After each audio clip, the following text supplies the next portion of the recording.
Bienvenidos, amantes de lo desconocido, a Relatos del Abismo. Hoy, la oscuridad nos envuelve con un testimonio escalofriante que llegó a nuestro correo, directo de un seguidor valiente que decidió compartir su vivencia más aterradora.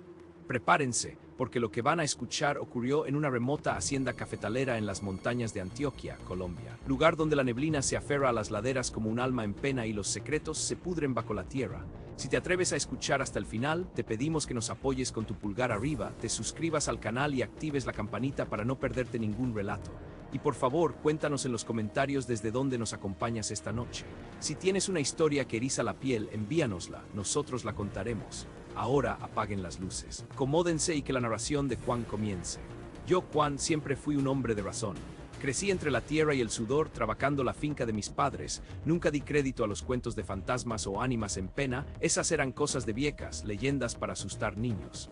Pero el destino, o quizás alguna fuerza más antigua y oscura, tenía otros planes para mí. Tenía 25 años cuando acepté el puesto de capataz en la hacienda La Esmeralda, un lugar que había visto tiempos mejores. La hacienda estaba ubicada en un rincón apartado de Antioquia, tan metida en la sierra que llegar a ella era una odisea por caminos sinuosos y barrancos profundos. Su dueño, un señor ya muy mayor, vivía en la ciudad y solo iba una vez al mes. Así que la mayor parte del tiempo yo estaba solo, a cargo de los cultivos y del viejo caserón de piedra que respiraba historia y moho. Desde el primer día sentí algo extraño en La Esmeralda.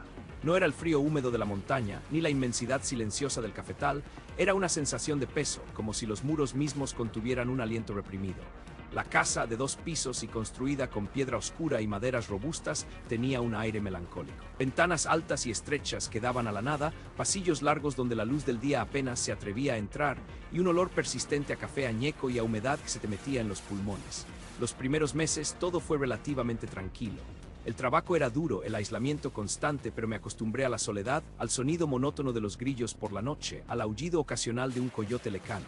Pero luego los sonidos comenzaron. Al principio eran apenas perceptibles, crujidos que atribuía a la madera vieja de la casa cediendo al paso del tiempo o a las rachas de viento que se colaban por las rendijas.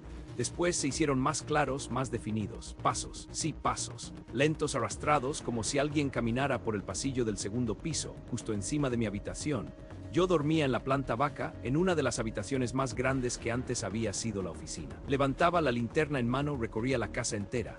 Silencio absoluto, las puertas cerradas, ninguna ventana abierta, el viento en calma. Nada. Me decía a mí mismo que era el cansancio, la sugestión de la soledad. Una noche los pasos no solo estaban arriba. Escuché un rasguño, un roce pesado, como si arrastraran algo por el suelo de la sala. Mi corazón se disparó. Me vestí rápido, agarré mi machete y abrí la puerta. La sala estaba oscura. Solo la luna asomaba por una de las ventanas, proyectando sombras fantasmagóricas. Los muebles cubiertos con sábanas blancas parecían espectros inmóviles. Avancé cautelosamente, los sentidos alerta, el silencio ahora era denso, opresivo. Me detuve en medio de la sala. El aire se había vuelto gélido, helado, a pesar del calor sofocante de la noche tropical. Fue entonces cuando lo oí, un susurro. Débil, casi inaudible, pero inconfundible. No era el viento, no eran los insectos. Era una voz, apenas un aliento, que parecía venir de las profundidades de la casa, de alguna parte oscura y olvidada. No entendí lo que dijo, pero el sonido heló mi sangre hasta los huesos. Volví a mi habitación, cerré la puerta con llave y pasé el resto de la noche con el machete en la mano, los ojos fijos en la puerta.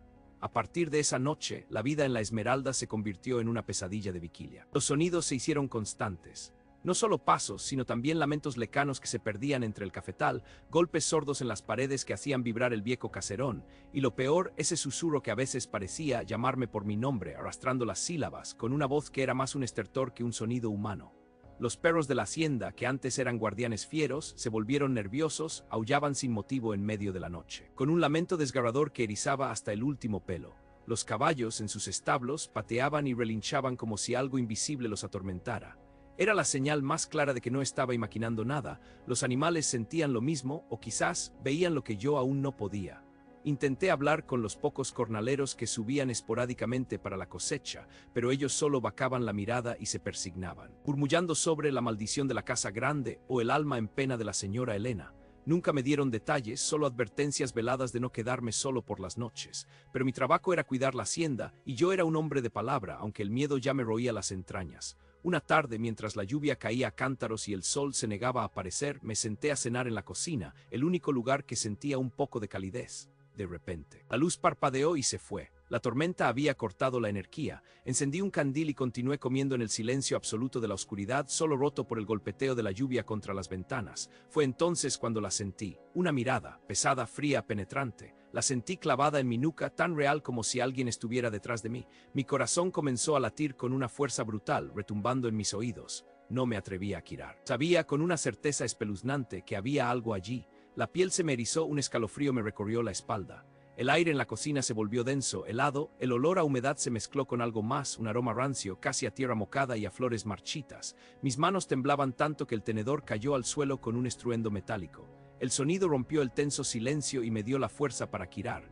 Despacio, muy despacio, levanté la vista. Y allí estaba, de pie en el umbral que separaba la cocina de un pequeño patio interior, donde la lluvia caía sin cesar, había una figura. Era una mujer. Su forma era etérea, casi transparente, como si estuviera hecha de la misma neblina que envolvía las montañas. Llevaba un vestido largo y antiguo, de encaje oscuro, que flotaba sin viento. Su cabello era largo y negro, cubriendo parcialmente su rostro. Pero lo que vi de sus ojos me heló la sangre en las venas. Eran cuencas vacías, oscuras como abismos, pero sentía que me miraban con una intensidad desoladora, una pena infinita y un terror profundo. Sus manos, que asomaban por las mangas del vestido, eran huesudas y largas, con dedos que parecían ramas secas. No emitía sonido alguno, pero la presencia de esa aparición llenó la cocina con un grito silencioso, un dolor palpable que oprimía el pecho. Me quedé paralizado, la silla volcó detrás de mí, pero no sentí el golpe. Mis piernas no respondían, mi garganta estaba cerrada. Solo podía mirar esa figura que parecía hecha de sombras y dolor. Me miró con esas cuencas vacías, por lo que parecieron horas, aunque seguramente fueron solo segundos. No se movió, no hizo gesto alguno, solo estuvo allí observándome con una quietud espectral. Y en esa mirada sentí todo el horror y la soledad de siglos de espera. Fue una eternidad de miedo puro. De repente, como si se disolviera en el aire húmedo, la figura comenzó a desvanecerse. Sus bordes se hicieron más tenues, su forma se diluyó hasta que no quedó más que la oscuridad de la noche y el sonido de la lluvia. La temperatura de la cocina volvió a la normalidad. El olor rancio se disipó y solo el tenue brillo del candil y la respiración agitada fueron testigos de lo que acababa de presenciar. Caí de rodillas, temblando incontrolablemente, las lágrimas corrían por mi rostro, lágrimas de puro terror. No sé cuánto tiempo estuve así, acurrucado en el suelo frío de la cocina.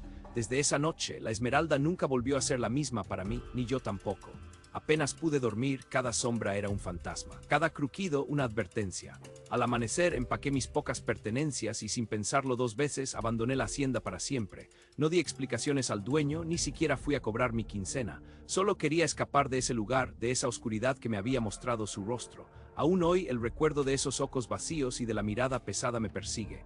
Nunca más he vuelto a ser el mismo hombre de razón. Porque sé que hay cosas más allá de nuestra comprensión, sombras que habitan los lugares olvidados, esperando el momento justo para revelarse y reclamar su historia. Y así concluye el relato de Juan, una experiencia que nos demuestra que el verdadero horror no siempre grita, a veces solo observa desde la oscuridad. Agradecemos a Juan por la valentía de compartir su historia. Si tú también has vivido algo que desafía la razón, no dudes en enviárnoslo. No olvides apoyar este video con tu pulgar arriba, suscribirte a Relatos del Abismo para más historias que te quitarán el sueño y décanos en los comentarios qué piensas de lo que escuchaste. ¿Alguna vez viviste algo similar en la soledad del campo, en una vieja hacienda o finca? Queremos saberlo. Hasta la próxima y que la oscuridad no te encuentre desprevenido.